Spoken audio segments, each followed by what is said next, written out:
আমার অনেক ছবি চলে গেছে, এরকম অনেক ছবি। আর সব তখন তার নাম করা হিরোইন, তারা কেড়ে নিয়েছে। আমাকে দাও, আমাকে দাও, আমি করবো। ছবি বিশ্বাসের সঙ্গে শুটিং করছো, উনি না আর্টিস্টকে গোলমাল করে দেন। দেখা অভিনেতা বলতে উত্তম কুমার বলে শর্মিলার মায়ের পাঠ করতে হবে। আমি না কি করে বলছেন আপনি ঋষিদা, আমি শর্মিলার মায়ের পাঠ করবো। শর্মিলা আমার থেকে 2 বছরের ছোট হবে, 2-3 বছরের ছোট হবে। উনি চাইনিজ খেতে চাইতেন। দেখা হলে এই আমাকে একদিন চাইনিজ খাওয়াবি। সে খাওয়াবো বলেছিলাম, সে আর খাওয়ানো হলো না, তার আগে উনি চলে গেলেন। তখন ন্যাশনাল পিরিয়ড চলছিল, তখন মানে কাজের অস্থিরতা চলছিল ওখানে, স্টুডিওতে ঢুকে গুলি টুলি চলছিল।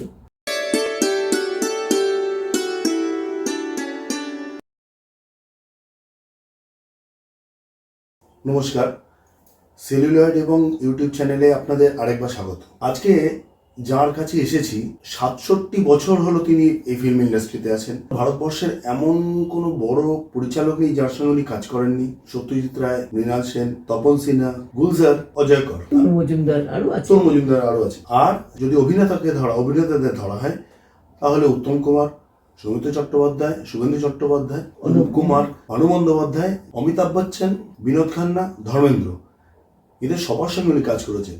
আজকে আমরা এসেছি লিলি চক্রবর্তীর বাড়িতে। কেমন আছেন? ভালো আছে। আমি না আপনাকে আজকে দেখে, এই গায়ে চাদর টাদর জড়িয়ে বসে আছেন, এটা দেখে না আমার উমা চরিত্র কথা মনে পড়ে গেল। শাখা পোশাখা, আমি প্রথম ঢুকলাম, মানে সেইটাই কিন্তু প্রথমে তাই মনে হলো। আমরা শুরু করি আপনার কেরিয়ারের শুরু থেকেই করি। হ্যাঁ, আসলে আমি মধ্যপ্রদেশে আমি বড় হয়েছি। যে জন্য হিন্দিটা আপনার ভালো। হ্যাঁ, যার জন্য হিন্দিটা, মানে হিন্দি শুনে সব কেউ বলতো না যে আমি বাঙালি। বিশেষ করে গুলজারজি বলেছিলেন, आपको लगता ही नहीं आप बंगाली है, इतना अच्छा हिंदी बोलती है, बिल्कुल जया जी जैसी। हमने जया इंदौर থাকতো, ভোপালে থাকতো, ও মধ্যপ্রদেশ। তো আমার লেখাপড়া সব হিন্দিতে ওখানে। তো আসলে আমি ঢাকার মেয়ে, আমার জন্ম হয়েছিল ঢাকাতে। এই পার্টিশনের 1 বছর আগে আমার বাবা বড় ব্যবসা ছিল খুব, তো সেখানে কিছু গন্ডগোল হওয়াতে বাবা 1 বছর আগে চলে এসেছিলেন, আমাদেরকেও নিয়ে এসেছিলেন সবাইকে। তখন আমার 5 বছর বয়স। তো এখানে বেশি দিন থাকিনি, বড় মামা থাকতেন এতে মধ্যপ্রদেশে, পড়াশে চিনওয়াড়া ডিস্ট্রিক্টে। তো মামা বললেন এখানে চলে এসো, এখানে কিছু করো। এখানে এসে অনেক চেষ্টা করেছিলেন বাবা, যা টাকা পয়সা এনেছিলেন, মায়ের যত গয়না ছিল, আর মার খুব শখ ছিল সব আমাদের প্রত্যেককে গয়না পরিয়ে রাখতেন, বালা, হার, কানের দুল, মানে ছোট্টবেলাতেই আর কি খুব গয়নার শখ ছিল মায়ের। মায়ের নিজের 200 ভরি গয়না ছিল, একজনকে রাখতে দিয়ে এসেছিল যে, হ্যাঁ তখনকার দিনে কিছু নয় ওটা। সে ভদ্রলোক পরে অস্বীকার করেছেন যে বৌদি আপনার তখন মাথা ঠিক ছিল না, কাকে দিয়েছেন কে জানে। যাই ওইখানে, মানে বাবার এত বন্ধু, একসাথে দুজন খাওয়া দাওয়া করতেন, একরকম লুঙ্গি কেনা হতো, একরকম ধুতি কেনা হতো, একরকম পাজামা কেনা, মানে এরকম বন্ধু ছিলেন। আমরা মামা বলে ডাকতাম ওনাকে, কাকা। কিন্তু তিনি এরকম একটা অবস্থা করলেন। বাবা যা টাকা পয়সা এনেছিলেন, মায়ের হাতে যা গয়নাগাটি ছিল, আমাদের যা ছিল সব দিয়ে অনেক ব্যবসা করার চেষ্টা করেছিলেন। বাবার সেই বড় ব্যবসা করব এরকম একটা সবসময় চিন্তাধারা ছিল, সব নষ্ট হয়ে গেল। মামা যখন ডেকে নিলেন, বললেন এখানে কন্ট্রাক্টরি করো, ওখানে কোল মাইন্সে দিয়েছিল আর কি। তো বাবার সেখানেও অসুবিধে হলো, হিন্দি বলতে পারেন না, আর সব তো হিন্দুস্তানি ওখানে। আমরা তো শিখে ঠিকই গিয়েছিলাম, আমরা হিন্দি পড়তাম, করতাম সব কিছু, কিন্তু বাবা সেই ওই বাংলা ভাষাই বলতেন। বাবা আবার হুট করে কলকাতায় চলে এলেন, এসে এটা ওটা সেটা করতে থাকলেন। অবস্থা আমাদের খুবই, অনেক ভাই বোন ছিলাম আমরা, কিছু করে উঠতে পারলেন না বাবা। তখন আমার মেজদি আমার এই বাবাকে হেল্প করবে বলে একটু নাটক টাটক করতেন আর কি। অফিস ক্লাবে তখন অনেকেই নাটক করতো, গীতা দি, মাধবী দি, এরা সব নাটক করতো অফিস ক্লাবে। ওরা বলতো কিনা জানি না, কিন্তু আমি বলি, আমিও করি। আমিও করতাম ওখানেই আলাপ হয়েছিল মাধবীদির সঙ্গে, আমার মেজদির বন্ধু ছিল। তো মেজদি করতো, তা আমিও বাবাকে বললাম, আমার কাছে যখন অফার এলো, আমি একটা ছোট্ট রোল করছিলাম, একটা রিহার্সাল দেখতে গিয়েছিলাম মেজদির সঙ্গে। তো আমি তো ছোটবেলা থেকে আমার মা আমাদের দিয়ে খুব নাটক টাটক করাতেন ওখানে মধ্যপ্রদেশে, যে কোনো বাঙালি অনুষ্ঠানে, রবীন্দ্র জয়ন্তী, সরস্বতী পুজো, কালী পুজো হলেই মা ওখানকার পাড়ার আরও যারা সব বাঙালি পরিবার ছিল প্রত্যেক বাচ্চাদের দিয়ে মা নাটক করাতেন, সঙ্গীত অনুষ্ঠান, ধ্যান অনুষ্ঠান, অনেক কিছু করতেন। মার এইসব দিকে সাংস্কৃতিক ব্যাপারটা খুব ভালো মানে বুঝতেন আর কি। তো সেই নাটক রিহার্সাল দেখতে গিয়ে আমার একটা ভালোবাসা ছিল না মানে অভিনয়ের উপরে। তো আমি হাঁ করে দেখছি, ব্ল্যাঙ্ক ভার্স বলছে, মেঘনাদ বধ কাব্য নাটক হচ্ছে, আমি হাঁ করে দেখছি। তো বলছে, খুকি তুমি একটা রোল করে দেবে, আমাকে বলেছে। আমি তখন ছোটো ছিলাম, তো আমি তো মানে একটুখানি খুকি বলেছে, রাগ হয়ে গেছে। আমরা আচ্ছা ঠিক আছে করে দেবো, আমরা হ্যাঁ বলে দিয়েছি করে দেবো, কারণ অভিনয় করার একটা ওইসব দেখে মনে হচ্ছে যে আমি যদি এরকম বলতে পারি। তো এই মেয়েদি আবার বকলো যে তুমি বাবাকে বললে না, মাকে জিজ্ঞাসা করলে না, তুমি এরকম করো, তুমি এখানে পড়াশোনা করতে এসছো, তুমি নাটক করবে? বলে করি না, একটা কি আছে, বাবাকে বললাম। তো সেই অভিনয়ের নিয়ম পরে মর্নিং শো হয়েছিল, একটা অফিস ক্লাব, এটা এমনি ক্লাবের এই ছিল গ্রুপ। তো সেই দেখতে এসেছে অনেক অফিস ক্লাবের লোকেরা, অফিসের লোক দেখতে এসে বলে যে আমাদের অফিসে নাটক হবে। তখন ওই আমাকে অফার দিল। তা আমি তখন বাবাকে বললাম যে মেজদি তোমাকে হেল্প করছে, আমিও করি, আমার ভাই বোনেদের পড়া, আমি ইচ্ছে করে বাড়িতে যতটুকু পারবো পড়াশোনা করব। সেই অফিস ক্লাবে অভিনয় করতে করতে কুণালদার ছিলেন একটা অফিস ক্লাবের ডিরেক্টর, কনকদার ভাই কনক মুখার্জি ছিলেন ভানু গোয়েন্দা জজ অ্যাসিস্ট্যান্টের, না ভানুপেলা লটারি ডিরেক্টর।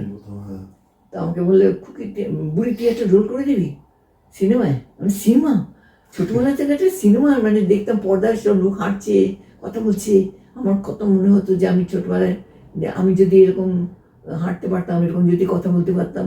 ওই মধ্যপ্রদেশে সব কোম্পানির আর গভর্নমেন্টের দুটো গাড়ি আসতো মাসে দুটো করে, ওই কুলি কামিনদের জন্য পাঠাতো, আমরা বাবুরাও সব দেখতো, ওই চেয়ার টেবিল পেতে বসে ওরা সব সোজা হয়ে দেখতো, ওরা উল্টো দিকেও বসতো, উল্টো দেখতো, এই দিক ওদিক পর্দা মাঝখানে।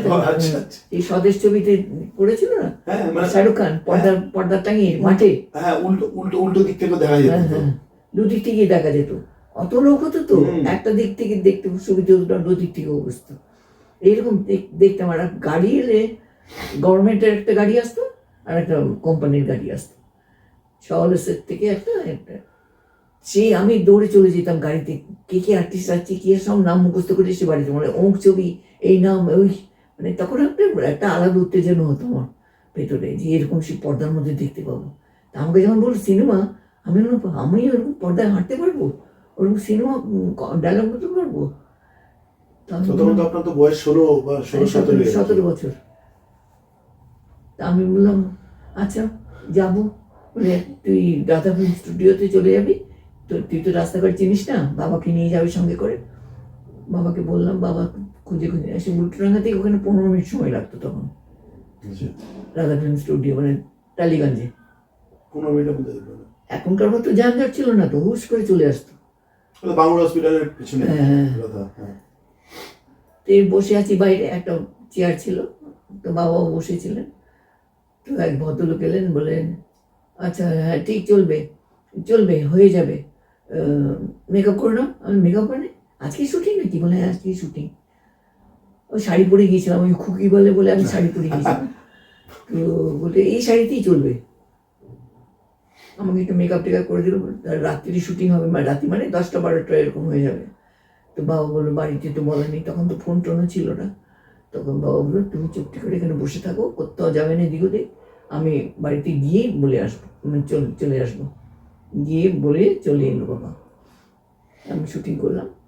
আমার আর্টিস্টকে কমল মিত্র আর জহর রায়, ভানুপেলা লটারি। আমি তো চিনি না ওদেরকে, আমাকে যা যা বলেছে আমি করে দিয়েছি।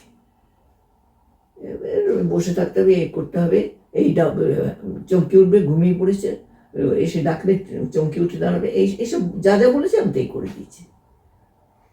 আমাকে 50 টাকা হাতে ধরিয়ে দিয়েছে। জলের ওই ডায়লগটা ছিল বলে সাটা সাট, এবারে কি ডায়লগ ছিল? হ্যাঁ সে আর মনে নেই আমার, যাই হোক 50 টাকা দিয়েছিল। 50 টাকা, তখন তো অনেক, অনেক 50 টাকা। আমি বাবার হাতে দিয়ে দিলাম। তো আমার প্রথম রোজগার 50 টাকা। তারপরের দিন শুটিং রিহার্সালে গেছি। তা আমাকে বললে, তুই কী করেছিস? দাদা আমাকে খুব বকলো। আমি কি খারাপ করছি কিছু? বলছি না, দাদা বললে মেয়েটাকে আগে দিলি না, ওকে আমি হিরোইন করতাম। এত ফ্লেক্সিবল, ওকে যা বলছে ও তাই করে দিচ্ছে। একটু ভয় পেলো না, কমল মিত্র জওহর রায়ের সঙ্গে কাজ করলো, একটু জিভ টানলো না, এরম করলো না, কিছু করলো না। আমি ওরা কে? আমরা বাংলা ছবি দেখতাম না, দেওয়ানন্দের ফ্যান ছিলাম, হ্যাঁ। ওইসব দেখতাম। তো বলছে কমল মিত্র জওহর রায় খুব বড় আর্টিস্ট। আমি তাই নাকি? ইস, আমাকে যদি আগে বলতো তাহলে ভয় পেয়ে যেতাম। ভালো হয়েছে একদিন। আগে বলেনি, আমি ভয় পাই নিয়ে যাবে। তো সেই আমার শুরু হলো। সেইখান থেকে একজন ক্যামেরাম্যান দেখেছে আমাকে ওরকম অভিনয় করছি, আর আরেকটা 2-3টে জায়গায় সেই ক্যামেরার কাজ করছে। তাকে বলছে, একটা নতুন মেয়ে এসছে, দেখো ওকে নাও, তোমরা খুব ভালো কাজ করবে। সেই আরও 2-3টে এরকম ছোট ছোট পাঠ করলাম। একটাতে মধ্যরাতের তারা, সেটাতে ছবিদা বাবা, আমি বড় মেয়ে, আরেকটা বোন ছিল, পিনাকিদার ডিরেক্টর। সেখানে শুটিং করতে গেছি। বাড়িতে সবাই বলে, ছবি বিশ্বাসের সঙ্গে শুটিং করছো, উনিই না আর্টিস্টকে করে দেন, মানে গোলমাল করে দেন, যাতে সে ভালো করতে না পারে, ডাউন করে দেয়। আমি একটু বুঝতে পারিনি, বলে এই সে আবার কি অভিনয় করবো, সে আমরা ডাউন করবে কি? তো শুটিং করছি। তো একটা শট হয়েছে, খুব বাবার মুখে মুখে তর্ক করছি। শটটা খুব ভালো হয়েছে, সব প্রত্যেকেই খুব খুব ভালো বলছে। বুড়ে মানে পিনাকিদা হিসেবে, যে বুড়ি খুব ভালো করেছিস, খুব সুন্দর হয়েছে, এরকম খুব এই করলো। তা আমি খুব খুশি। ছবিটা বলছে, না শাড়িটা নিতে হবে। বলে, এই কি না পাচ্ছে নাকি আমাকে এরকম করে? তেমন কেন? আমি প্রথমে গিয়ে আলাপ করে নিয়েছিলাম, পায়ে হাত দিয়ে প্রণাম প্রণাম করে, যে আমি আমার লেডি। তো আমি প্রথম অভিনয় করছি ছবিতে। তো বলছে, না ও খুব ভালো অভিনয় করেছে, কিন্তু ও তো বোঝে না, লাইটটা নিতে ভুল করেছে, আমার শ্যাডোটা ওর মুখের ওপর পড়েছে। এত ভালো অভিনয় করেছে, শ্যাডোটা মুখে পড়ে না, মুখটা অন্ধকার অন্ধকার লাগছে, তোমরা আরেকটা নাও। ও এরকম আরও ভালো করতে পারবে না তুমি? আমি, হ্যাঁ পারবো, চেষ্টা করবো। তারপরে আরেকটা শট নিল। তো আমি খুব খুশি হলেন। তারপর উনি আমাকে স্টার থিয়েটারে নিয়ে এলেন। আচ্ছা। স্টার থিয়েটারে মানে যাদের হাট, ওখানে আর্টিস্ট মানে আর্টিস্ট, স্টার তো স্টার। ছবি বিশ্বাস, অনুপ কুমার, ভানু বন্দ্যোপাধ্যায়, গীতা দে, এদিকে বসন্তদা হিরো, সাবিত্রী হিরোইন, কমল মিত্র আছেন, মানে বসন্তদার বাবা, অপর্ণা দেবী বসন্তদার মা, তুলসী চক্রবর্তী আছেন, শৈলেন মুখার্জি আছেন। মানে ওখানে প্রত্যেকেই মানে নাম করা, চন্দ্রশেখর বাবু আছেন। আমি সেখানে নতুন একদম, ওই অনুপদার বোন, ছবিদা বাবা, অনুপদার দাদা, আমি। আর আমি সেকেন্ড লিড আর কি, বসন্তদা। আমি ছবি আঁকি বলে বসন্তদা আমাকে পছন্দ করেন, কিন্তু বাড়ির লোকেরা ওকে বিয়ে দিয়ে দিয়েছে সাবিত্রীর সঙ্গে, একটা বাচ্চাও আছে। আচ্ছা, এই গল্প, এই গল্প সুবোধ বোসের লেখা। সেই অভিনয় করতে গিয়ে ওখান থেকে অনেক অফার পেলাম আমার ছবির। মানুদার কি বলে, তপনদার হাসিডুবাকে ওইখান থেকে প্রথম পেলেন? না না, প্রথম ওখান থেকে কি মানে অফারটা পেলেন তপন সিনহার থেকে? তপন সিনহা আমি এখন যেটা তখন NT2 ছিল, আনাসরের উপরে, সেখানে একটা ছবি শুটিং করছিলাম, ঢুলুদার, অরবিন্দ মুখার্জি, আহ্বান ছবি। সেখানে অনিলদা হিরো ছিলেন, আর সেখানে অনুপদা আমার দাদা পাঠ করছিলেন। তো আমি অভিনয় করছিলাম, তখন অনিলদা এসে আমাকে বললেন, যেরকম তোমাকে ব্রেক টাইমে, লাঞ্চ ব্রেকে একজনের সঙ্গে আলাপ করিয়ে দেবো। তো আমাকে নিয়ে গেলেন। তখন তো মানে এত ভদ্র মানুষ ছিলেন, কোনো মেয়ে দেখলেই বিশাল সিট থেকে উঠে দাঁড়াতেন, সে নমস্কার করতেন, যেন মানে সে বিদেশিদের মতন আর কি। মানে ও আচ্ছা আচ্ছা, বড্ড ভরসা, আমার তো কালো করতে হবে, আমি কালি মাখবো, মানে ভালো রোল পেলে কালি মাখতেও রাজি। হাসিলিবাকের উপকথা, তারাশঙ্কর বাবু, কালো মানে সাঁওতালি তো। না, এটা তো আপনাকে তো ঋত্বিক ঘটকও বলেছিলেন। হ্যাঁ হ্যাঁ, মানে যাই হোক, তো সেই প্রথম অফার পেলাম। এদিকে ঢুলুদার ছবি করছিলাম, আহ্বান, সন্ধ্যা রায় হিরোইন, আমি সেকেন্ড লিড, অনিল দাও, আর ওই বাবা কি বলে, এখানে ছবিদা বাবা আর অনুপদা দাদা, তো এরকম সেকেন্ড লিড করতে করতে করতে করতে তপনদার ওখানেই আরেকটা, মানে তপনদার ঠিক না, তপনদার অ্যাসিস্ট্যান্ট বলাই সেন, সে করলো কেদার রাজা। তপনদাই পুরো ডিরেকশন দিয়েছিলেন, মানে ওর নামটা ওকে তোলবার জন্যে, মালাইদাকে তোলার জন্য এরকম করেছিলেন। যাই হোক, সেই কেদার রাজাতে আমি এত আউটডোর ছিল তখন, আমি আর থিয়েটার নিয়ে, মানে এমনিতেই তো হাঁসুরিবাগের সময় আমাকে ছুটি নিতে হয়েছিল, ওখানে বলেছিল যে এরকম আমরা ছুটি দিই না। কেদার রাজা করতে করতে আরো অনেক ছবি পেলাম, সবই ওই সেকেন্ড লিড না তো ফার্স্ট লিড, এরকম কোনটাতে মানে এক শেষ চিহ্ন, তারপরে আরো কি সব ছবি, সব ছবির নামও মনে নেই। সূর্য স্নান, শম্ভুমিত্র আর রক্তিমিতের ছবি সূর্য স্নান, সেখানেও সেকেন্ড লিড করলাম আমি। উত্তম কুমারের সঙ্গে প্রথম সিনেমা করে বিপাশা। হ্যাঁ, বিপাশা, কিন্তু বিপাশা ওনার সঙ্গে আমার সিন, মানে সুচিত্রা সেন, সুচিত্রা সেনের সঙ্গে ছিল, ওনার সঙ্গে সিন শেয়ার ছিল না, স্ক্রিন শেয়ার ছিল। তো সেখানে উনি আমাকে দেখেছেন, ওনার সঙ্গে প্রথম ছবি দিয়ানিয়াতে উনি এত সুন্দর কথাটা তো বলতেন না, মানে ভাবতেই পারেনি যে উনি অত বড় একজন আর্টিস্ট, অত বড় শিল্পী। উনি দিব্যি গল্প করতেন, বাড়িতে কি খেয়েছেন, কখন ঘুমোতে গেছেন, আর তোমার বৌদিকে আর বলো না, খালি খাবে আর ঘুমোবে, আর না টাকার জন্য আমাকে ফোন করবে। একদিন ফোন করতে যাচ্ছে, তখন তো মোবাইল ছিল না, তখন এতে বাইরে থেকে গিয়ে ফোন করতে হতো, বাইরে যাচ্ছেন ফোন করতে, আমি তখন ফোন করে আসছি বাড়ি থেকে, তখন আমার বিয়ে হয়ে গেছে। একটা ছবি করতে এসেছিলেন উনি, ছবি তো আর হয়নি। আমার মা অসুস্থ দেখে, মা খুব দেখাশোনা করতো, ওনার বাবা মা একদিনে মারা গিয়েছিলেন, মা মারা গিয়েছিলেন, বাবা তাই দেখে সুইসাইড করেছিলেন। তো সেটা বাবা নিতে পারেননি যে ওনার মায়ের মৃত্যুটা, সেই জন্য মায়ের অসুখ দেখেও আর থাকতে পারেনি, প্রায় রেগুলার আসতো, এসে মাকে দেখাশোনা করতো। তারপরে আমরা তখন উল্টোডাঙায় একটা, মানে হাফ বস্তির মতো বলা যায়, মানে বস্তি মানে কি যেরকম বস্তি বাড়ি সেরকম নয়, একটা বাড়ি, কিন্তু ওরকম টালির ছাদ ছিল, ওটা বাড়িওয়ালারই বাড়ি। ওই বস্তি আশেপাশে বস্তি ছিল, মাঝখানে ওই বাড়িটা ছিল, উঠোন টুটোন সবই ছিল। আমাদের দুটো ঘর ছিল, এদিকে একটা ঘর, এদিকে একটা ঘর, মাঝখানে ওরা থাকতো, খুবই ভালোবাসতো আমাদেরকে। তো যাই হোক, বাবা মানে তখন টুকটাক কাজ টাজ করতেন, আমরাও বাবাকে হেল্প করতাম এসব করে। তো উনি আমাদের নিয়ে চলেন বাদুর বাগানে। তারপর বাবা বললেন যে ও ছেলেটা আসে, লোকে কি বলবে, বিয়ে করে নাও। বিয়ে করে নিয়েছিলাম। তারপরে উনি তো মানে ওনার নিজের ব্যবসা ছিল, একটা দোকান ছিল, মানে স্টেশনারি দোকান, মানে ওষুধের দোকান, এসব ছিল, 2-3টে দোকান ছিল, ম্যাডান স্ট্রিটে থাকতো, ধর্মতলায়।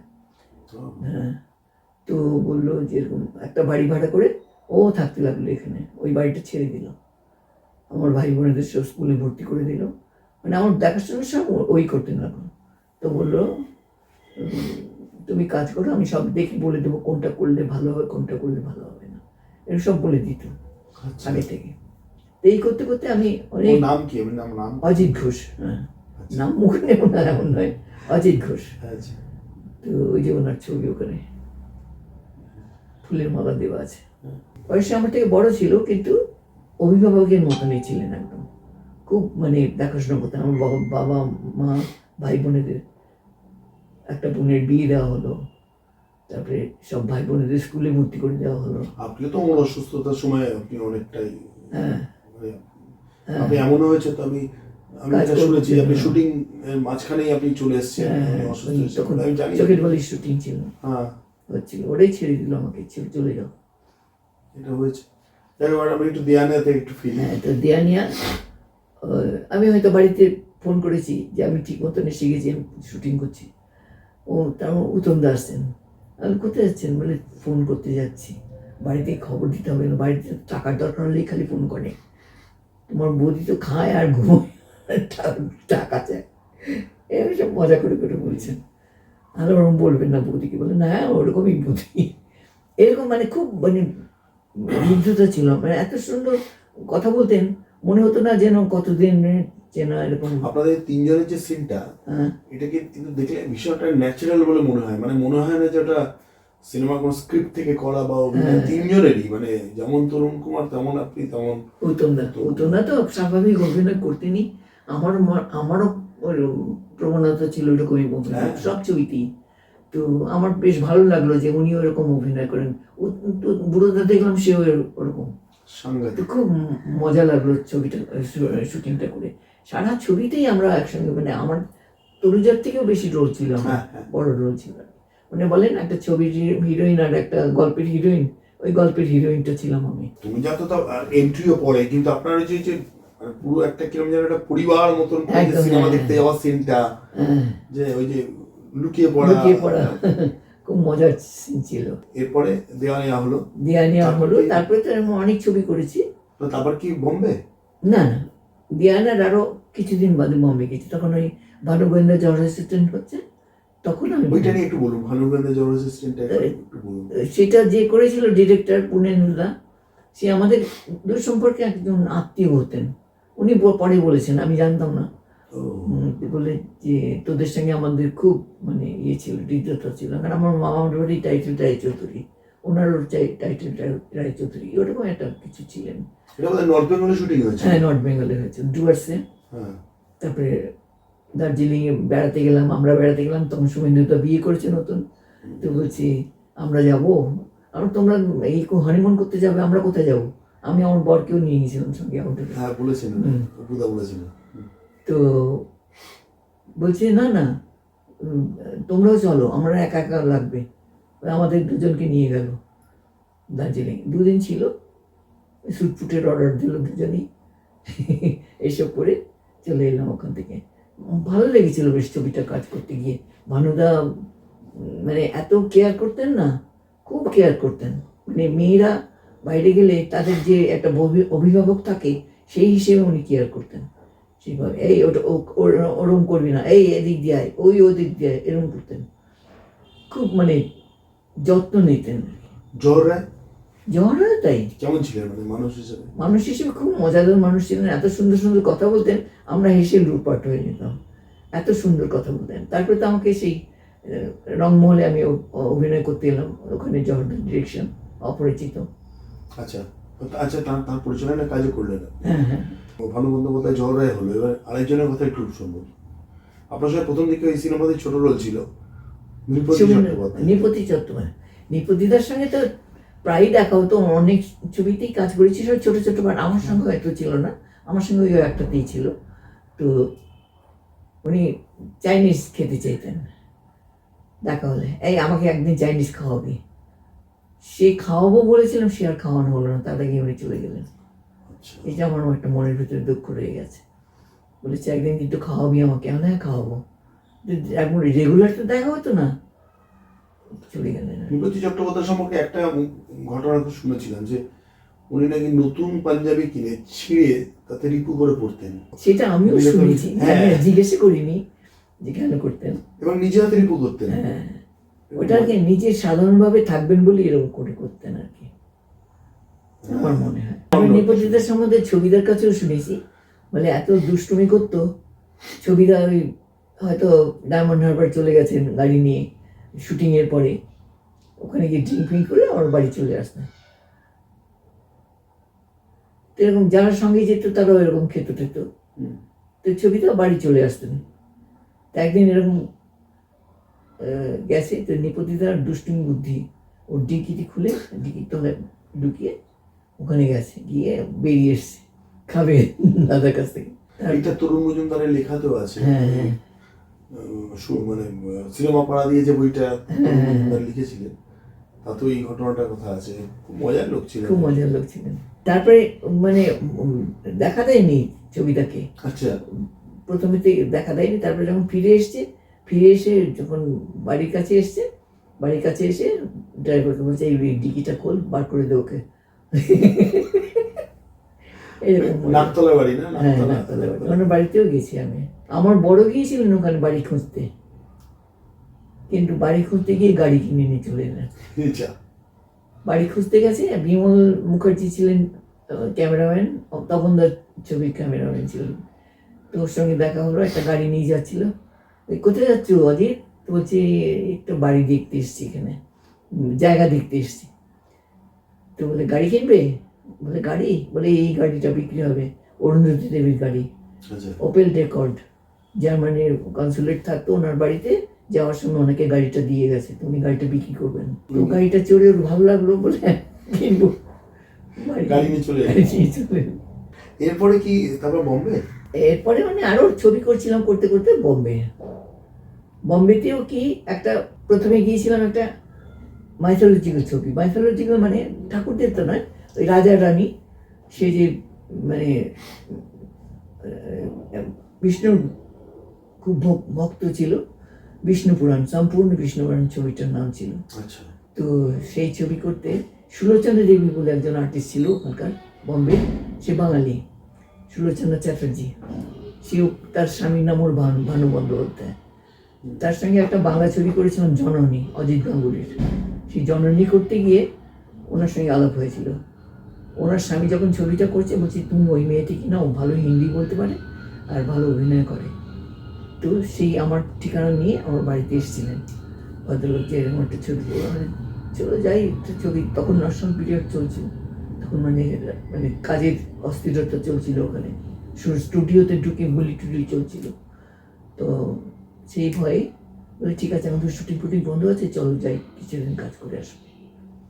সেই কাজ করতে গেলাম, সেখানে অসীম কুমার হিরো ছিল। অসীম ও তো অনেক ছবি করেছে, তো ও রাজা, আমি রানী। সাংঘাতিক লাইফ। হ্যাঁ, শেষটাও খুব প্যাথেটিক, মানে এটা ভাবতে পারিনি যে ওর এরকম হবে। ওকে আমি হাঁটতে দেখেছি, ওর সঙ্গে ওর এই বউটা কি যেন, লাস্টের বউটা, হ্যাঁ যিনি ওই যে অ্যাসিস্ট এর কাজ করতেন, না ছবিতেও কাজ করেছিল, ছবিতে কাজ করতেন ওটা। হ্যাঁ নামটা আমার মনে নেই। ও ছবি করেছিল, বলছেন আগে ডজ গাড়ি চালাতেন, লেফট হ্যান্ড ড্রাইভ, তাকে পরে ইন্দ্রপুর স্টুডিওতে বাইরে থেকে উকি দিয়ে দেখতে হতো যে ঢুকতে দিচ্ছে না, এরকম একটা সাংঘাতিক লাইফ। বলছে উত্তম কুমারের থেকে তখন নাকি টাকা বেশি ছিল। হ্যাঁ, তখন তো উত্তম কুমার সবে হয়েছে আর কি, তো ও তো তারও আগে থেকে কাজ, কিন্তু লাস্টের দিকে আমার খুব দুরবস্থা গেছে, ভয়ঙ্কর। ইলেকট্রিক বিল দিতে পারছিলেন না বলে লাইন কেটে দেয়া, অনেক বস্তুতে থাকতেন লাস্টে। ওকে আর ওর সেকেন্ড বউটাকে আমি হেঁটে হেঁটে যেতে দেখেছি বড়িহাট ব্রিজ দিয়ে। হ্যাঁ ওই তার নামটা, ওইটাই নামটাই মনে করতে পারছি। বড়িহাট ব্রিজ দিয়ে, হ্যাঁ ওর নামটা আমারও মনে পড়ছে না। ও ছবি করেছে একটা দুটো। তখন এই ভদ্রমহিলার রোজগারেই উনি তখন বেঁচে ছিলেন। ভদ্রমহিলাও তো সেরকম রোজগার করতেন না। হ্যাঁ মানে ওই যা সামান্য, যা খুব খারাপ অবস্থা হয়ে গেছে। আমি দেখছি গাড়ি করে আসতে, দেখছি হেঁটে হেঁটে যাচ্ছে, আমি হেঁটে যাচ্ছিলাম। বালিগঞ্জে মেফেয়ার রোডে ফ্ল্যাট ছিল। হ্যাঁ জানি তো। সেই ভদ্রলোকের এই অবস্থা। ওর বউ, প্রথম বউ খুব মানে একটা ছবি করেছিল, করার পর ছেড়ে দিয়েছিল ওকে। ওর নামও কি কল্যাণী না কি এরকম একটা কি নাম ছিল, আমি এই অল্প অল্প শুনেছি তাদের সম্পর্কে। যাই হোক, হ্যাঁ তো সেই ছবি করতে করতে বম্বেতে গেলাম। বম্বেতে খুব বারবার যেতে হচ্ছিল, কখনো 7 দিনের জন্য, কখনো 6 দিনের জন্য। বড় রোল ছিল তো, রেগুলার আসতে হতো প্রত্যেক মাসে। তো সেই ছবিটা করতে গিয়ে একটা বাড়িতে আমরা ভাড়া ছিলাম, ওখানে অসীম কুমার থাকতো। অসীম কুমার ওখানকার বম্বের অসীম কুমার, মানে মানে ভোজপুরির উত্তম কুমার আর কি। তো সে ওখানে থাকতো। সে বললো তোমরা এই বাড়িটা ভাড়া নাও, আমি বলে দিচ্ছি। একজন পার্সি ভদ্রমহিলার বাড়িটা ভাড়া নিলাম, থাকতাম ওখানে। তো ওকে নিয়ে এসেছিল দেখতে, দেখা করতে। তারপরে ওই বাড়িটার ঠিক উল্টো দিকে অজন্তা প্যালেস বলে একটা হোটেল ছিল। সেই হোটেলে অনুমোচনদার ফুলেশ্বরী করবেন বলে ওখানে মুকুল দত্তকে গান লেখাতে গেছেন, স্ক্রিপ্ট শোনাবেন। উনি অজয়ের সঙ্গে দেখা হয়েছিল, অজয়কে বললো, অজয় বিশ্বাস, রাখির হ্যাঁ প্রথম হাজব্যান্ড না, তখন রাখি ছেড়ে দিয়েছে। তো এসে ও ওখানে থাকতো, কাজ করবে বলে। এসে বললো এরকম তোমাদের এসছেন, স্ক্রিপ্ট শোনাবেন মুকুলদাকে। তো বলছি আমার যদি কোনো অসুবিধা না থাকে আমাকেও শোনাবে, স্ক্রিপ্টটা একসঙ্গে শুনিয়ে দিত ওই হোটেলে। তা আমি এমনিতে কোথাও যেতাম না। তো আমি বললাম ঠিক আছে, এইখানে তো এক পা হেঁটেই চলে যাব, ঠিক আছে যাবো। আমি গেলাম, স্ক্রিপ্ট শুনলাম, আমার খুব পছন্দ হলো ফুলেশ্বরী টোলটা, যেটা আমি করলাম। পদ্মরানী, হ্যাঁ দেখো পদ্মরানীর একটা গানও ছিল অনুপদার। সেখানে অঙ্কুলবাবু আমাকে দেখে বললেন, আপনি বোম্বেতে থাকেন? আমি থাকি না, আসি মাঝে মাঝে, কাজ করি, চলে যাই। বলে আমার সঙ্গে দেখা করেননি? বলে কেন? বলছে ওখান থেকে আর্টিস্ট আসছে আমার সঙ্গে দেখা করতে, আমি কাজ দিই ওদেরকে।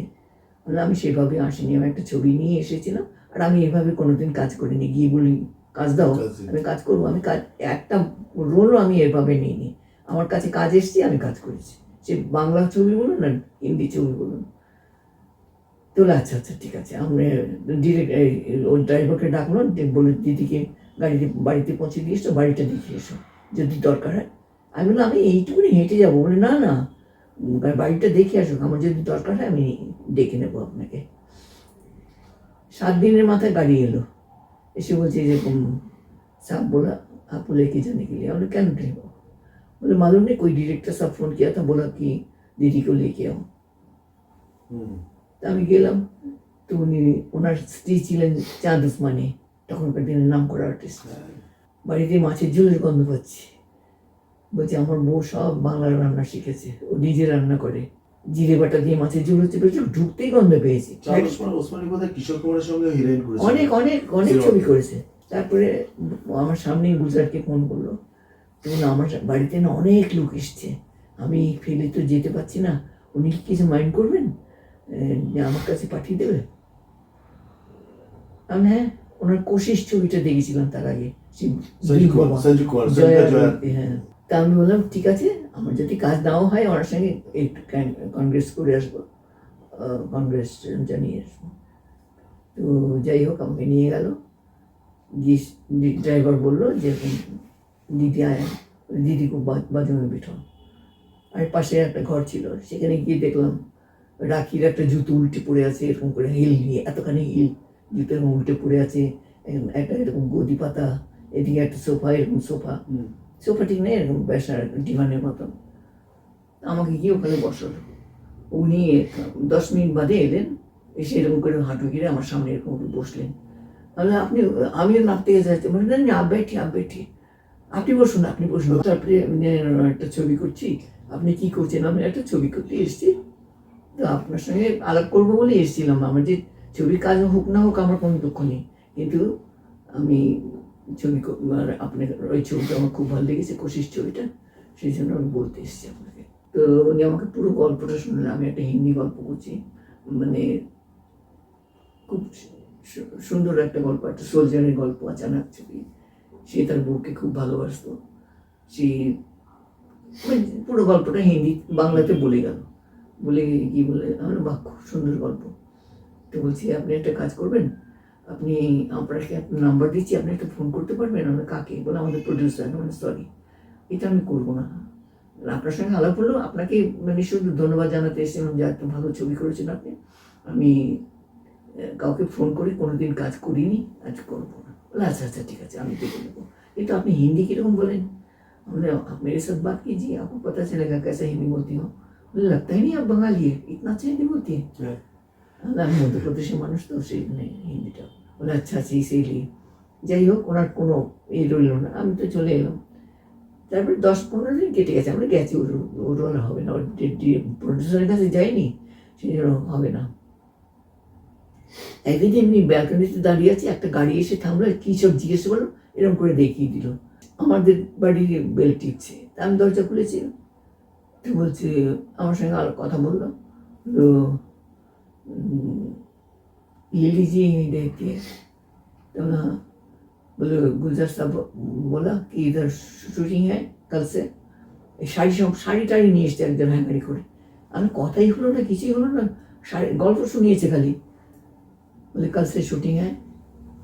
তার মাঝখানে একদিন ফোন করেছিল আমাকে গুলজারজি, আমি রিকোয়েস্ট করলে একটা ফোন নাম্বার দিয়ে এসেছিলাম, যে বললো যে আমি একটা নাম্বার দিচ্ছি ওনাকে, উনি ফোন করবেন, তা আপনি একটু কথা বলে দেবেন। আমার সরি, আমি ফোনেও বলবো না যে আপনার ছবিতে আমি কাজ করতে চাই। বলে আচ্ছা আচ্ছা ঠিক আছে। তারপর ওই পাঠিয়ে দিয়েছে লোক। তখন কি আপনি জানেন যে? কিছু জানি না তো, মানে করতে হবে ফিল্মের হিরো কিছু জানি না। তারপরে এসে শাড়ি টাড়ি দেখালো, আমি কি বলবো, ডিরেক্টর বলবে আর ক্যামেরাম্যান বলবে কি শাড়ি পরবো না পরবো, কোন সিনে কি পরবো, সব ওরা বলে দেবে। কালকে 10টার সময় গাড়ি আসছে আপনার কাছে, নিয়ে গেলে তখন শুনলাম বিনোদ খান্না হিরো, আমাকে আমার বউয়ের রোলটা করতে হবে, এই গল্পটা জানাই ছিল আমার। এই যাই হোক, শুটিং করলাম। Handsome hero. হ্যাঁ, শুটিং করলাম, সব পুরো ডাবিংও হয়ে গেল, শুটিং হয়ে গেল, ডাবিং হয়ে গেল, টাকা পয়সার কথা হয়নি, কিচ্ছু হয়নি। আমি চিনি না তো ভদ্রলোককে। আমি একটা অন্য ছবির শুটিং করছিলাম, সে কি ভদ্রলোকের নাম বেশ, সে তার ছবি শুটিং করছিলাম, একটা সামাজিক গল্প। আমাকে ওদের যে প্রোডাকশন ম্যানেজার সে এসে বললো যে সাহব আপকো বুলায়া। আমি কোন সাহব? সিপিজি। রাজসিপি। হ্যাঁ, না, এনসিসিপি। এনসিসিপি, আচ্ছা। এনসিসিপির কাজই এরা করতেন, ঋষিকেশ মুখার্জি, গুলজার, এনসিসিপির। আর ঋষিদা বলেছিলেন আমাদের লিলি নিয়ে নাও, খুব ভালো আর্টিস্ট, এরকম বলেছিলেন। সেটা গুলজার আমাকে বলেছিল যে ঋষিদা বলেছে আমাদের লিলি নিয়ে নাও, খুব ভালো অভিনয় করে। এতে সবার বোধহয় একটাই উৎস হয়েছে, সেটা হচ্ছে বেতার বিমল রায়। ওইখান থেকে সবাই, মানে ঋষিদা তো এডিটর ছিলেন। গুলজারও তাই। হ্যাঁ, গুলজার কোথায়।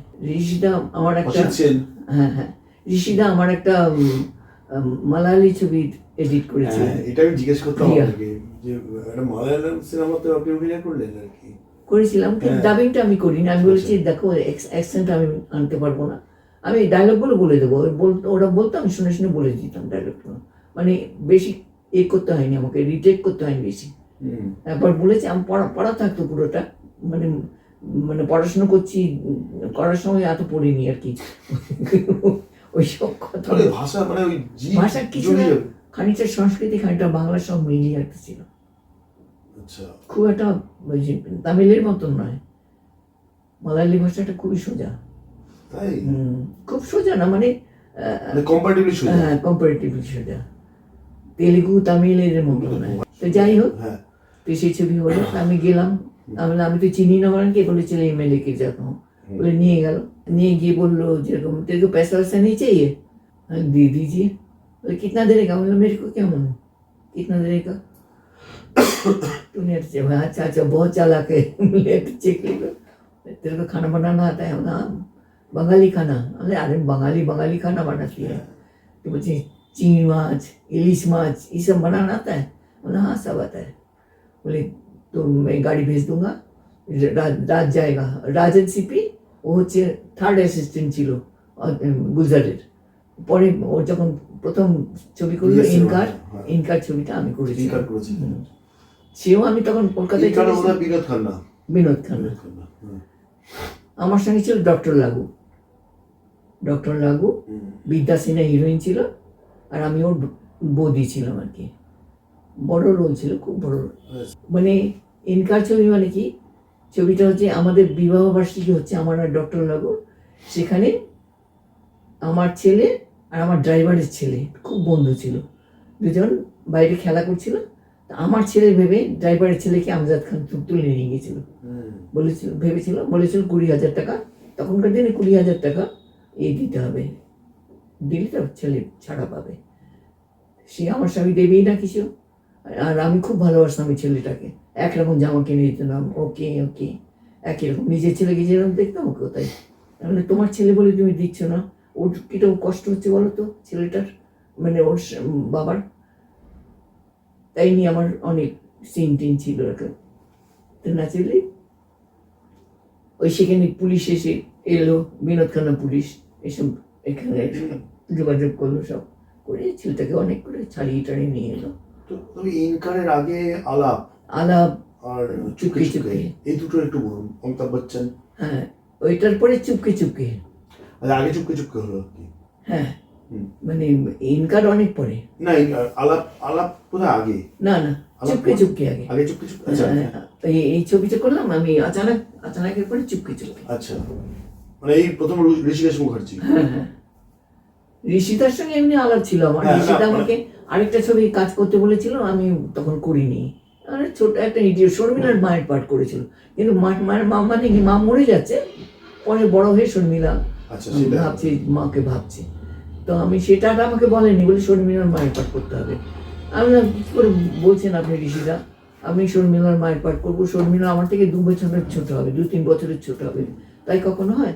ওর বোধহয় 80 নয় 81 80 হয়ে গেছে, আর আমি 84 এখন। তো তার মানে তখন 2-3 বছরের ছোট ছিল। তাতে একটু রাগ ছিল ঋষিদার আমার উপরে।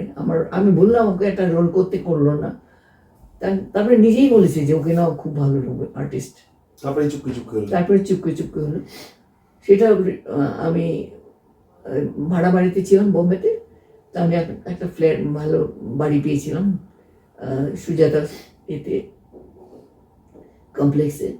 তো বাড়িটা তখন তৈরি হচ্ছিল, মানে কয়েকজন এসছে, একটা নিচের তলাটা খালি ছিল একটা, যে সেই ফ্ল্যাটটা বেশি টাকা চাইছিল, তখন 40,000 না 30-35,000 চেয়েছিল তখনকার দিনে, আজকে 50-60 বছর আগে।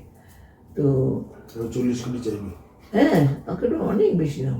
ফ্ল্যাটটা কেনার জন্য টাকা দরকার তো তখন আমাকে কলকাতায় আসতে হবে, আর কলকাতায় আসতে টাইম দেবে না, হাতছাড়া হয়ে যাবে।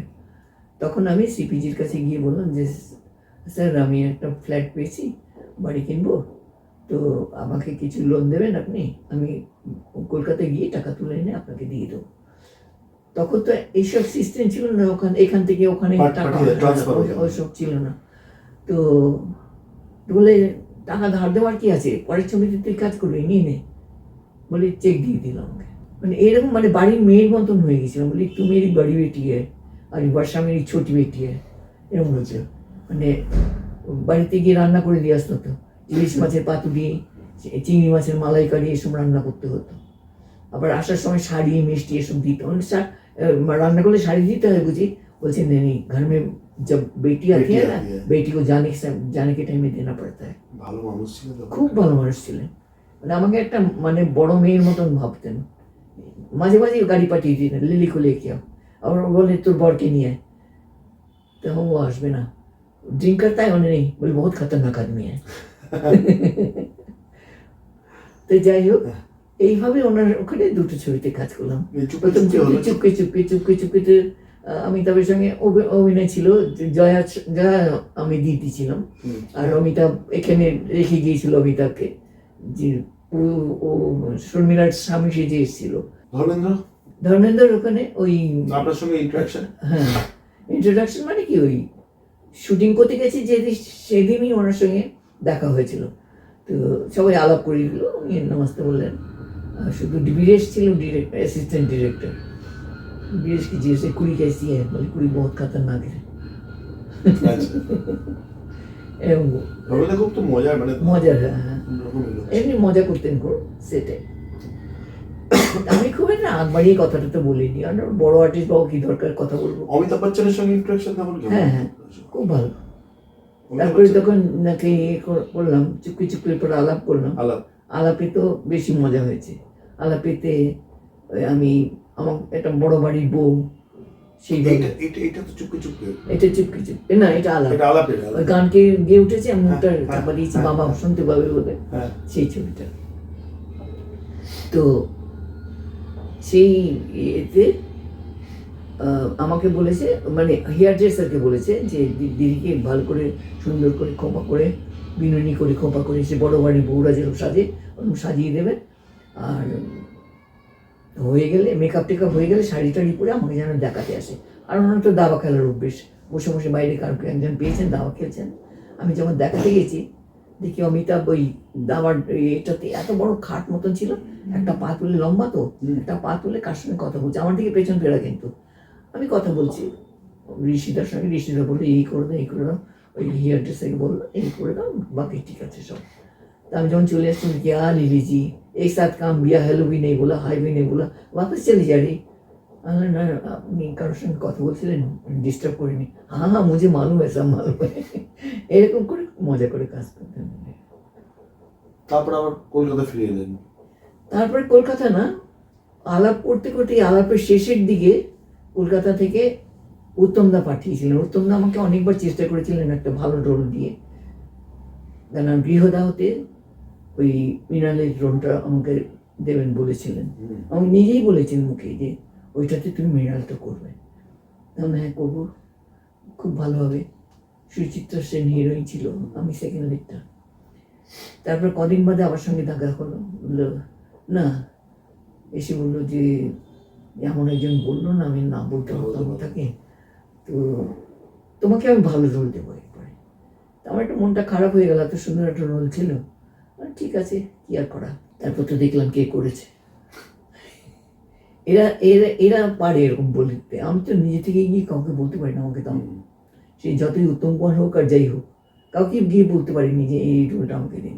এটা হয়ে গেল, প্রিয়দর্শনটা হলো। তারপর উত্তম কুমারের সঙ্গে যেটা করলেন, ওই যে আপনাদের বোধহয় খুব ভোলা তাড়াতাড়ি ডাকলে ভোলা ভোলা ময়রা, ভোলা ময়রা তো ওনার বউয়ের পাঠটা করার জন্য আমাকে হ্যাঁ, ডেকে নিলেন। মানে এটা তো উনি উনি বোধহয় কিছুদিনের মধ্যেই ডেকেছিলেন এটা। কিছুদিন না, তখন আমি আলাপ শেষের দিকটা আর কি। হ্যাঁ, এটা প্রথম যে ছবিটা করছিলাম চুপকে চুপকে, তখন এটা হয়েছিল।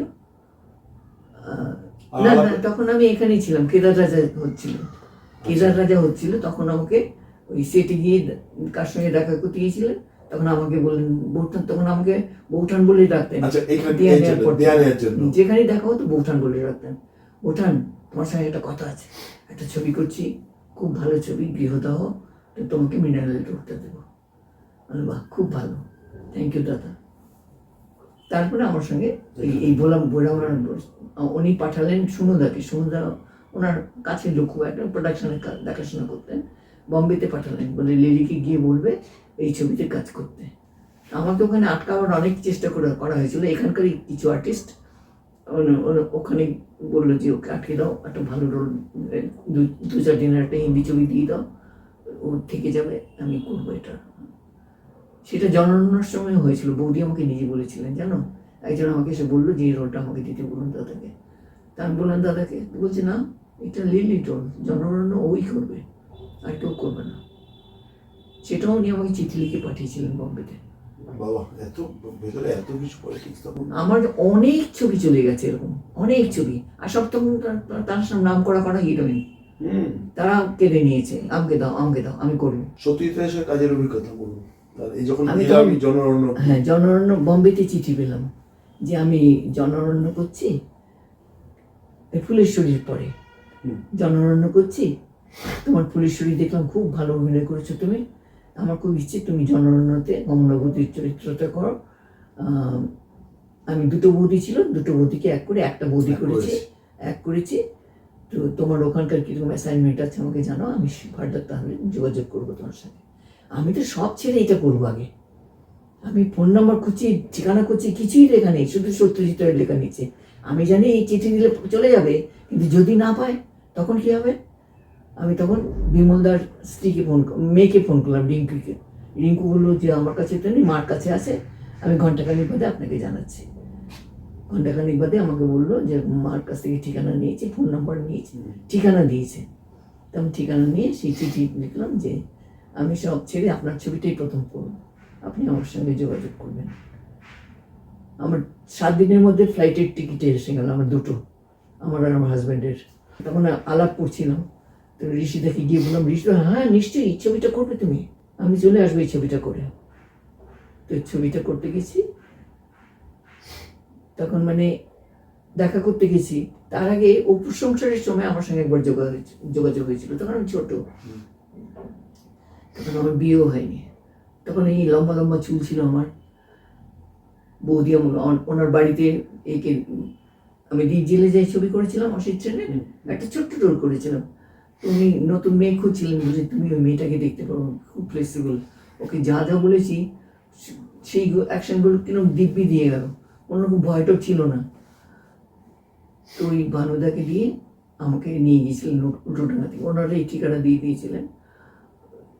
বাড়িতে গিয়েছিলাম, তখন লেক টেম্পল রোডে থাকতেন সৌমিত্রদের যে বাড়িটাতে, উনি চলে যাওয়ার পর তখন ওই বাড়িতে আমাকে নিয়ে গিয়েছিলেন, বাবা গিয়েছিলেন সঙ্গে। তো বৌদি আমাকে ডুডের শাড়ি পরিয়ে, চুল খোলা রেখে, কখনো চুল খোপা বেঁধে, এসব অনেক ছবি তুলেছিলেন। শুধু একটাই কথা বললেন যে আমার একজনের সঙ্গে কথা হয়েছে, তার স্কুল নিয়ে কি প্রবলেম হচ্ছে, সে যদি হ্যাঁ বলে তাহলে কিন্তু তুমি করতে পারবেন, তাহলে মনে দুঃখ করো না। আচ্ছা ঠিক আছে। আমি তখন জানতাম না কে সত্যজিৎটা কে কি, তখন আমি মধ্যপ্রদেশ থেকে সদ্য এসেছি, মানে ইন্ডাস্ট্রি সম্বন্ধে মানে আপনি হতে পারতেন আর কি। হ্যাঁ হ্যাঁ, সেই সুযোগটা ওইখানে প্রথমে গেল। তারপরে জনরণ্যতে উনি আমাকে চিঠি লিখলেন, তা আমি তো সব ফেলে দিয়ে এটা আগে করবো, এতদিন 15 বছর বাদে আমি চিঠি লিখলাম যে আমি করবো। দুটো টিকিট এলো, আর তারপর সেদিন প্লেনটা ফ্লাইট লেট ছিল। তো অনেকবার এসছেন, অনেক বাবু ছিলেন আর কি, এই প্রোডাকশন ইনচার্জ, তখন অনেকবার এসছে। অনেক রাত্রিরে একদিন এসে বললো যে কালকে আপনাকে নিয়ে যাব দাদার বাড়িতে, দাদা দেখতে চেয়েছেন আপনাকে। তারপরের দিন সকালবেলা 10টার সময় গাড়ি এলো, গেলাম। বৌদি আমাকে, না বৌদি তখন ছিল না, বৌদি বাবুর একটা ছবির শুটিংয়ের জন্য গিয়েছিলেন কিছু কাজ করতে আর কি। তা আমাকে বসতে বললেন, চা খাবো কিনা জিজ্ঞাসা করলেন। আমি হ্যাঁ খেতে পারি। আমি একটা রিহার্সাল ছিল, রিহার্সাল থেকে ওখানে গিয়েছিলাম। উনি উঠে গেলেন চায়ের কথা বলতে। আমার এত খারাপ লাগলো না, বলে কেন বললাম আমি চা খাবো। এটা বিশপ রেফ্রিজারেটরের বাড়ি, ততদিন এখানে চলে এসেছে। আমি বললাম, দাদা আপনি বসুন, আমি গিয়ে বলে আসছি। না না, তুমি কি করে জানবে, বসো, বিস্কুট খাবে। হ্যাঁ, তারপরে কি করলেন? তারপরে তো বৌদি এলেন, বৌদি একটা কি শুটিং এ আটকে গিয়েছিলেন। এসে বলছি, তোমার লম্বা লম্বা চুল কোথায় গেল, আর কি রোগা হয়ে গেছে তুমি? না, সেকেন্ড টাইমে যখন দেখা হলো, কি বলে শাখা প্রশ্বাস, সবাই বলছেন আমি নাকি মোটা হয়ে গেছি। আচ্ছা, এটা প্রথম ছবি জনরণ্য। তোমার সেই লম্বা লম্বা চুল কোথায় গেল? আর সব ইন্ডাস্ট্রিকে দিয়ে দিয়েছি, মোদি এত ব্যাগ কম করে করে চুলগুলো নষ্ট হয়ে গেছে। জনরণ্যের ওখানে একটা খুব মজার একটা ছিল, যখন প্রদীপ মুখার্জি টাইপ করছেন না, বোধহয় ডিয়ার স্যার বলে লিখবেন, কমা দেওয়ার জায়গায় নোট অফ ইন্টারোগেশন করেছেন। ওখানে আপনার একটা হাসি ছিল, খুব সুন্দর। ওটা মানে ভুল করে যা বলে মাথায় হাত দিয়ে বোধহয় উল্টো পড়ে গিয়েছে। কিন্তু আপনার এখানে হাসিটা খুব সুন্দর। বৌদিকেই সব বলতো, যা কিছু হতো সব বৌদিকেই বলতো। চাকরিটা হয়নি সেটাও বললো। তখন আমি বুঝতে পেরেছি যে ও একটা অন্য কিছু করেছে, মানে একটা মেয়েকে দিয়ে একটা ব্যবসা করেছে। মেয়েটা ওর বন্ধু ছিল, বন্ধুর মেয়ে, বন্ধুর বোন।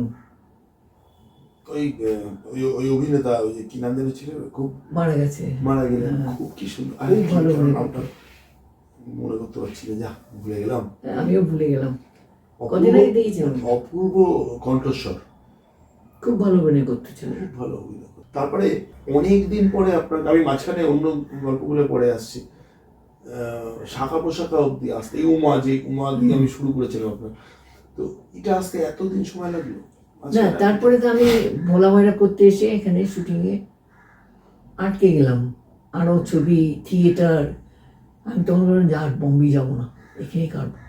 বাংলার মেয়ে, বাংলা সবাই বলছি তো, বাঙালির মেয়ে, আমরা আর্টিস্ট খুঁজছি, আর্টিস্ট পাই না, থিয়েটার আর্টিস্ট। তুমি যদি বম্বে থাকো, থিয়েটারের টেকনিশিয়ানরা খেতে পাবে না, লাইটের, সেই সময় সেন্টিমেন্টাল কথা বলো, জ্ঞানেশ দা এটা সবাই মিলে আমাকে বলতে লাগলো। আমি তো মহা মুশকিল, তাহলে তো আমি বম্বেতে যেতে পারবো না। ঠিক আছে, থাকবো। নাটক করলাম, মানে আমার এই দায়িত্ব ইন্ডাস্ট্রিকে বাঁচিয়ে থেকে গেলাম, একটার পর একটা নাটক করতে লাগলাম। আমার হাজব্যান্ড একটু রেগে গেল, বলছি ওখানে সবাই, মানে একবার একটা ছবির শুটিং করতে গিয়েছিলাম, সবাই বলছি আপনি নেই, দরজার তালা দিকে কত লোক ফিরে গেছে, সেই খোঁজ করছে আপনার, মানে সবাই খোঁজ করতে আসছে। বোম্বেতে তারপর আবার পরে গেলেন একদিন আচানক, নাকি একদিন আচানক এখানেই শুটিং হলো? একদিন আছে কি এখানেই হয়েছে, এখানেই হলো, শুধু হিন্দিতে। বম্বে অনেকদিন পরে গিয়েছিলাম ইনকার ছবি করতে গিয়ে। ইনকার সেখানে তখন আমি হোটেলে ছিলাম, তখন বাড়িটাতে একা থাকবো না, সেই জন্য হোটেলে ছিলাম। মৃণাল সেনের সঙ্গে আপনার যোগাযোগটা? মৃণাল দার সঙ্গে আমি একদিন আচানক হচ্ছিল, একদিন উনি আমাকে ফোন করে বললেন, একদিন আচানক বলতে তারপরে, তার আগে একটা হিন্দি কি করছিলেন, একটা মানে ওয়েব সিরিজই বা ইয়েতে, না ওয়েব সিরিজ না, টিভিরই 7 দিনের একটা ছিল, ওই একটা গল্প ছিল। আচ্ছা, তো সেই গল্পের জন্য আমাকে আর একজন বয়স্ক ভদ্রলোক, ওখানকার সেও নাম করার মানে আর্টিস্ট ছিলেন, আর একটা পীযূষ বলে একটা ছেলে, পীযূষ শর্মা নাকি, এই 3 জনকে নিয়ে গল্প, একটা বাচ্চা অল্প বয়সের মেয়েকে নিয়ে।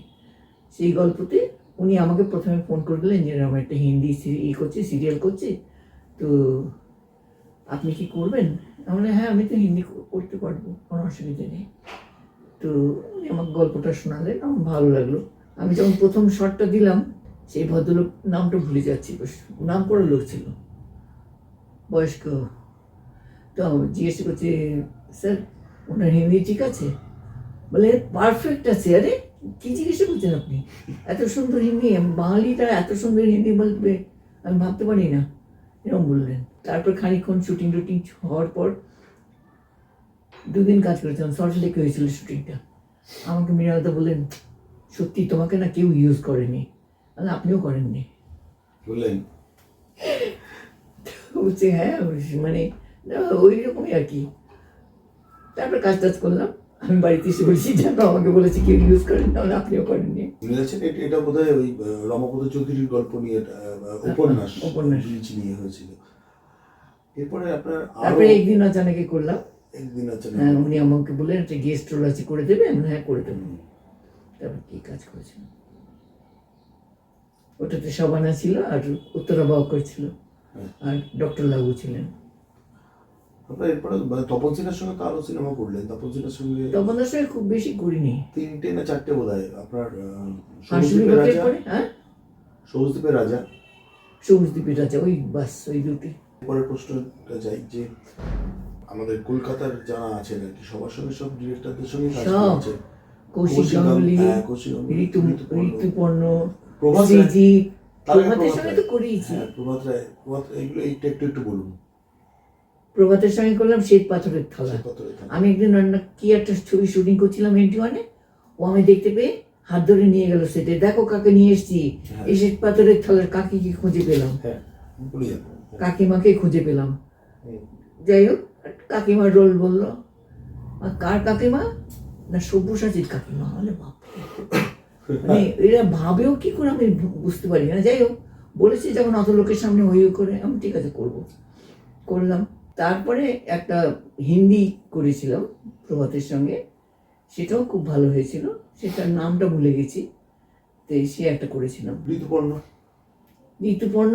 ও প্রথমে ওর সঙ্গে একটা ওই ঋতুপর্ণর সাথে একটা হতো না ETV-তে, কি যেন একটা কথা, গানের উপরে না না গানের ওপরে না, ঋতুপর্ণর সঙ্গে মানে আলোচনা। আচ্ছা, এবং ঋতুপর্ণ, ওটা কি ETV-তে হতো? ইটিভি কিংবা যাই হোক, কিছু একটা হবে। সেখানে অনেকবার বলেছি, আমার প্রত্যেকবারই ডেট নিয়ে ক্ল্যাশ করে গেছে, হয়তো শুটিং আছে, নয় অন্য কোনো কাজ আছে। ভালো অনুষ্ঠান হতো, হ্যাঁ খুব ভালো অনুষ্ঠান হতো ওটা। হ্যাঁ, তো একটা ডেট মিলে গেল, আমি গেলাম এবং ঋতুপর্ণতে, যে আমি একটা করবো টিভির, তো তাতে ওই চরিত্রটা তোকে দেব, পিসির রোলটা। খুব ভালো চরিত্র, কথায় কথায় পান খায়, তার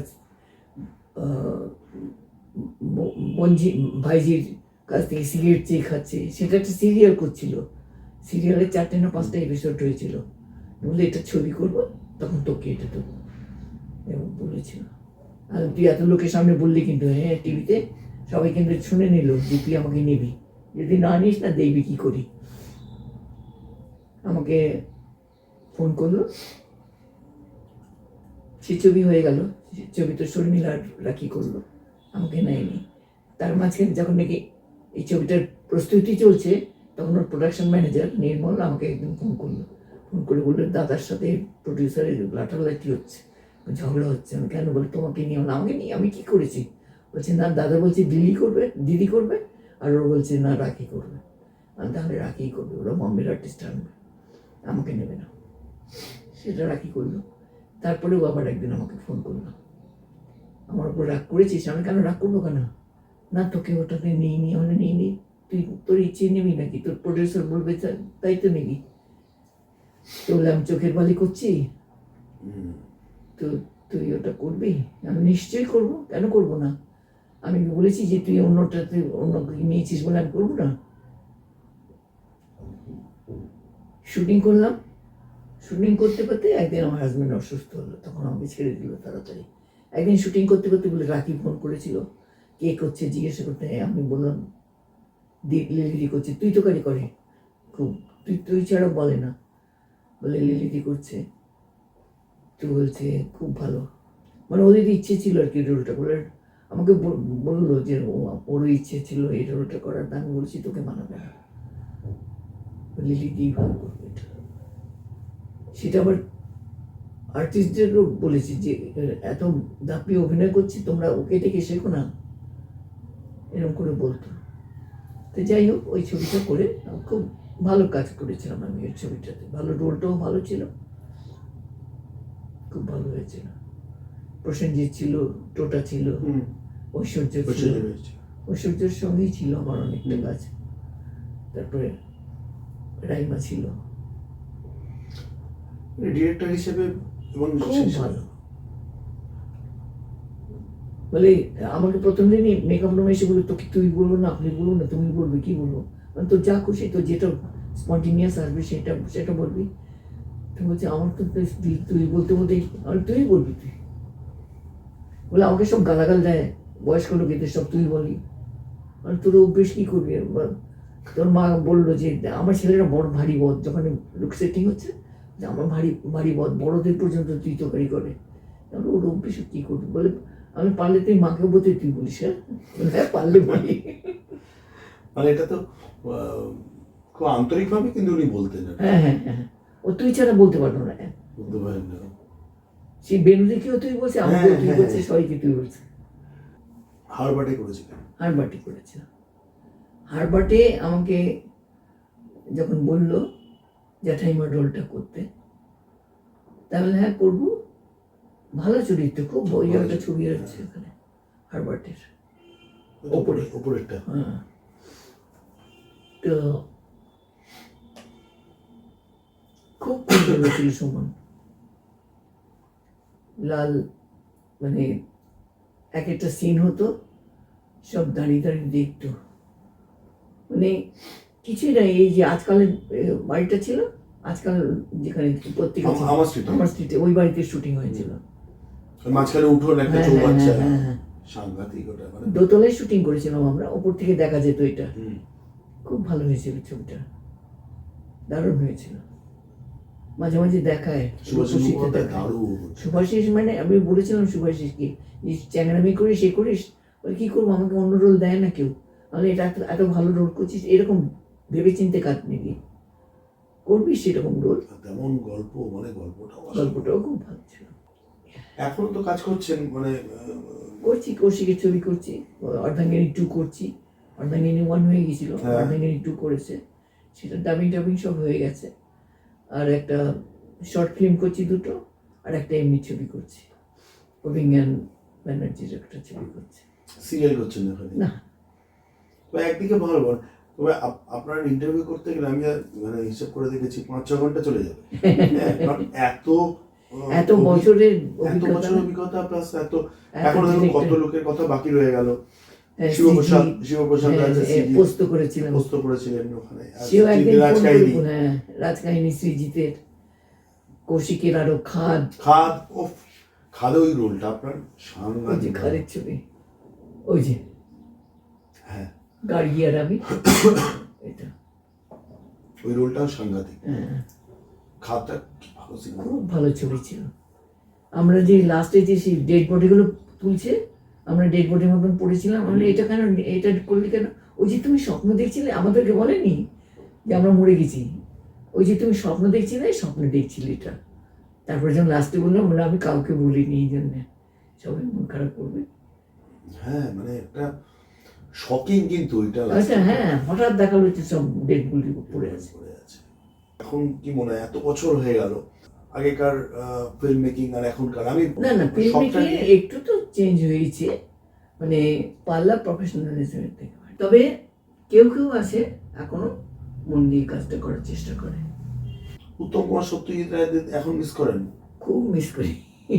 ভানু বন্দ্যোপাধ্যায়, এদের তো মিস করি। হ্যাঁ, এরা যা করেছি এদের সঙ্গে, আর যেরকম রোল ওরা আমাকে দিয়েছিল, সেই ধরনের চরিত্র আছে কিছু কিছু জায়গায়। যেমন রাজকাহিনীতে ভালো রোল করেছিলাম একটা, খাদে ভালো রোল করেছিলাম, অযোগ্যতে ভালো রোল করেছিলাম। মানে অযোগ্য ডায়লগগুলো পড়ে ঋতু আমাকে বলছে যে এই ডায়লগগুলো এত অসাধারণ লিখেছে, তোমার ডায়লগগুলো কি ভালো, পড়তেই ভালো লাগে। ন্যাচারাল অ্যাক্টিং যেটা আমরা বলি, সেরা অভিনেতাকে যদি আমি বাঁচতে পারবো না কেন, এত মানে প্রত্যেকের অভিনয়ের ধারাগুলো আলাদা আলাদা, কিন্তু প্রত্যেকেই ভালো অভিনেতা। অভিনেত্রী। কম্পিটিশনের কথা বলছিলাম, আপনার দেখা অভিনেতা। দেখা অভিনেতা বলতে উত্তম কুমার। যে কোনো রোল যে কোনো ভাবে ঢালো, সে চাকরের রোলও করছে,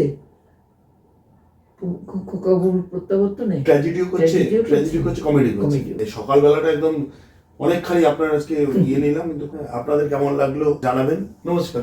নমস্কার।